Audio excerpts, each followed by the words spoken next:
जय श्री गणेश।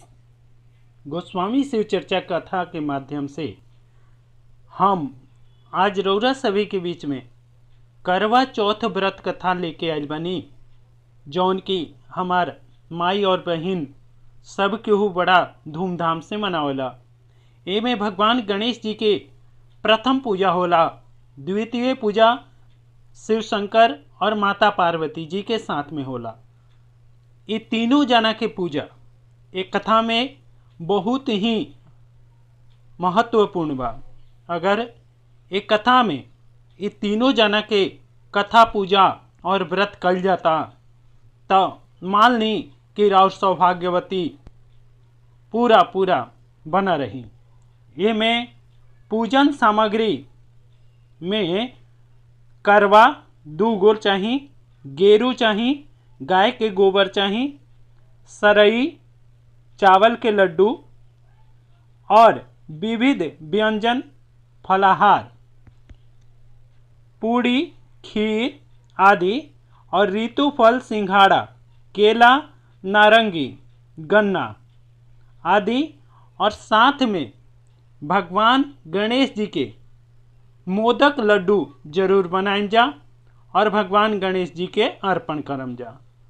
और आगे के कथा हम ज़्यादा ना सुनावत खां, हम रउरा सभे के एकर विधियों बता देतनी कि कैसे कल जाला। कार्तिक मास के कृष्ण पक्ष के चतुर्थी तिथि को करवा चौथ अथवा करक चतुर्थी के नाम से जाना जाता है। इस दिन सौभाग्यवती स्त्रियों के लिए गणेश जी की पूजा करने का विधान है। भारतीय परंपरा के अनुसार क्योंकि सभी देवों में इन्हें अनादि देव माना जाता है, अतः गणेश जी की पूजा सर्वप्रथम होनी चाहिए। भगवान शिव पार्वती ने भी अपने विवाह काल में सर्वप्रथम गणेश जी की पूजा की थी। इसका उल्लेख कवि कुल सम्राट गोस्वामी तुलसीदास जी ने अपने महाकाव्य में किया है। मुनि अनुशासन गणपतहि पूजे शंभु भगवान, अस सुनि संशय करहि नहीं, सुर अनादि जी अजान। गणेश जी विघ्न नाशक देव के रूप में माने जाते हैं, इसलिए किसी भी कार्य की निर्विघ्नता से पूर्णता के लिए इनकी पूजा आवश्यक कहलाता है। अतः करवा चौथ के दिन व्रती को नियम कर्म से निर्वृत्त होकर भगवान गणेश जी के पूजन के लिए मन में दृढ़ संकल्प करना चाहिए कि मैं आज दिन भर निराहार रहकर भगवान गणेश जी के ध्यान में तत्पर रहूंगी और रात्रि में जब तक चंद्रोदय नहीं हो जाएगा तब तक निर्जला व्रत अवश्य करूंगी। व्रत के दिन सायंकाल में घर की दीवार को गोबर से लीपकर उसके ऊपर गेरू की स्याही बनाकर उनसे भगवान गणेश जी, पार्वती जी, शिव, कार्तिकेय आदि देवों की प्रतिमा अवश्य बनाएं।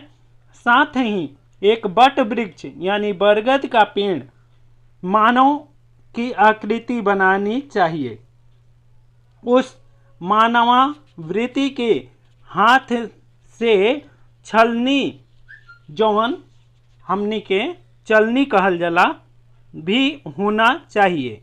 पास में उदित हुए आकृति में भगवान चंद्रमा का फोटो होना चाहिए। पूजन काल में उस प्रतिमा के नीचे 2 करवों यानी तांबा, पीतल, मिट्टी आदि से निर्मित एक विशेष प्रकार का पात्र, जिस पर सिर का जल गिराने के लिए एक ठोड़ी लगी होती है, मैं जल भरकर रखना चाहिए। उस करवा के गले में नारा लपेटकर सिंदूर से रंगना चाहिए और उसकी ठोड़ी में सरई, एक प्रकार का तृण यानी सींक लगा देना चाहिए। तदुपरांत करवे के ऊपर चावल से भरा हुआ कटोरा रखकर सुपारी भी रख देना चाहिए। नैवेद्य के रूप में उस पर चावल बनाकर लड्डू, चावल के आटे की घी एवं शक्कर मिलाकर बनाया हुआ लड्डू, जिसे बोल चाल की भाषा में शक्कर पिंडी भी कहा जाता है। इसके अतिरिक्त प्रतिमा के पास खीर, पूड़ी, चावल के आटे में उड़द की पीठी बनाकर पकाया हुआ पकवान, उसे लोक भाषा में फारा भी कहते हैं, नैवेद्य के रूप में अर्पित करना चाहिए। इसके अतिरिक्त ऋतु फल के अनुसार सिंघाड़ा, केला, नारंगी, गन्ना आदि जो कुछ भी पदार्थ आपको उपलब्ध हो उसे अर्पित कर भक्ति पूर्वक कथा श्रवण करना चाहिए। कथा के अंत में पूर्व में स्थापित इन करवों को दाहिनी ओर से बाईं ओर एवं बाईं ओर रखे हुए करवे को दाहिनी ओर घुमाकर स्थापित कर दें। इस प्रक्रिया को लोक भाषा में करवा फेरना भी कहते हैं। इस प्रकार विधि विधान पूर्वक पूजन करने से व्रती के ऊपर भगवान गणेश जी प्रसन्न होते हैं और उन्हें मनोवांछित फल की प्राप्ति होती है और अखंड सौभाग्य भी मिलता है। कथा आपको हम अब सुनाने जा रहे हैं कि एक साहूकार के 7 पुत्र और एक पुत्री थी। कार्तिक कृष्ण चतुर्थी के दिन साहूकार की पत्नी उसकी सभी बंधुओं एवं कन्या से संयुक्त रूप से व्रत का अनुष्ठान किया। सभी लोगों ने एक साथ सायंकाल में भगवान गणेश जी का पूजन किया। पूजन के पश्चात साहूकार के सभी पुत्र भोजन करने बैठे। भोजन करते समय साहूकार के पुत्रों ने अपनी बहन से भी भोजन करने का आग्रह किया। बहन ने उत्तर दिया, तुम सभी लोग भोजन कर लो, मैं चंद्रोदय होने के पश्चात ही अर्घ देने के बाद ही भोजन करूंगी।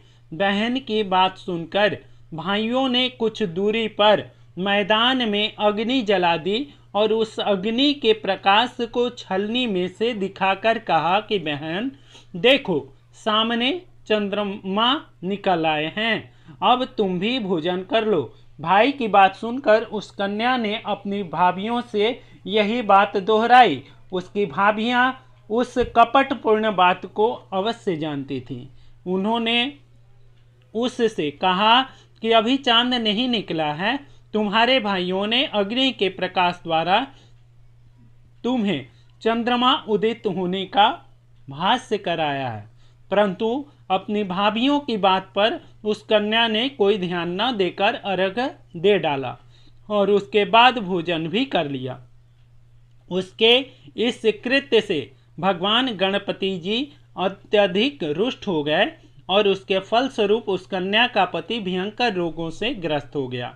चिकित्सा आदि कराने के संचित धन भी नष्ट हो गया और वह अत्यंत शोकाकुल होकर रोग भोगने लगा।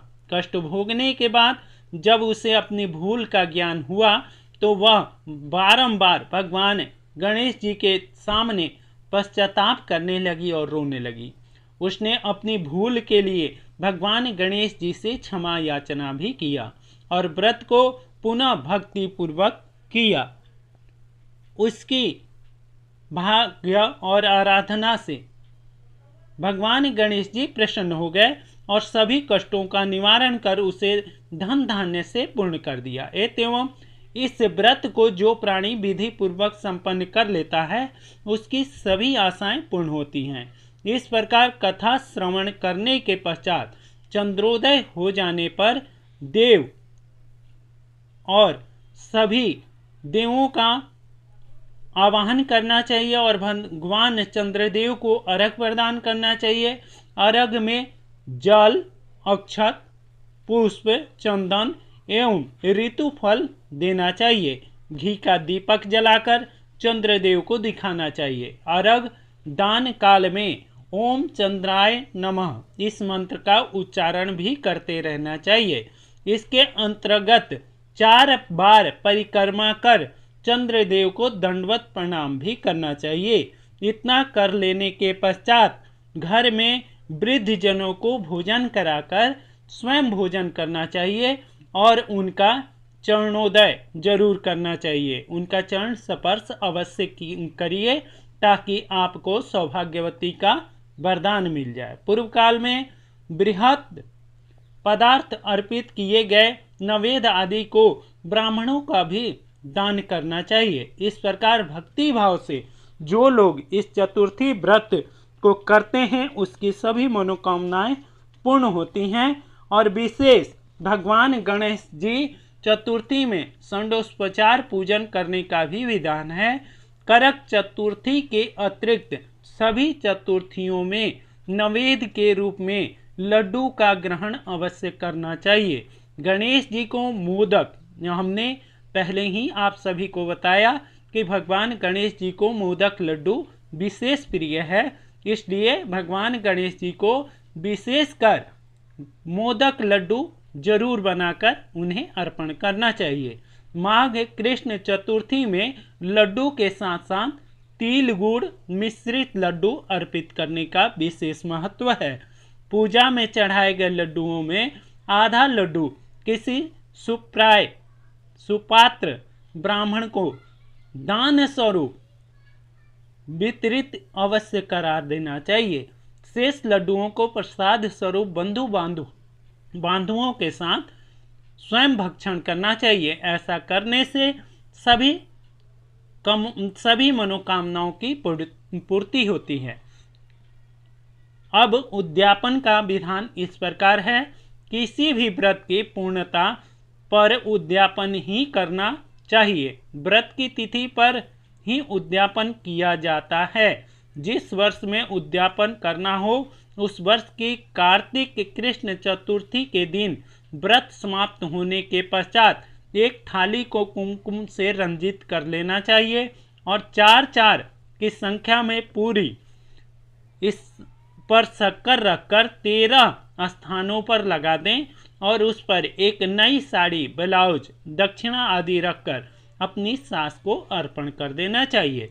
जिनकी सास ना हो उन्हें चाहिए कि वे किसी साधवा ब्राह्मणी को दान अवश्य कर दें। तदुपरांत 13 ब्राह्मणों को भोजन कराकर उन्हें द्रव्य दक्षिणा से संतुष्ट करके विदा कर दें।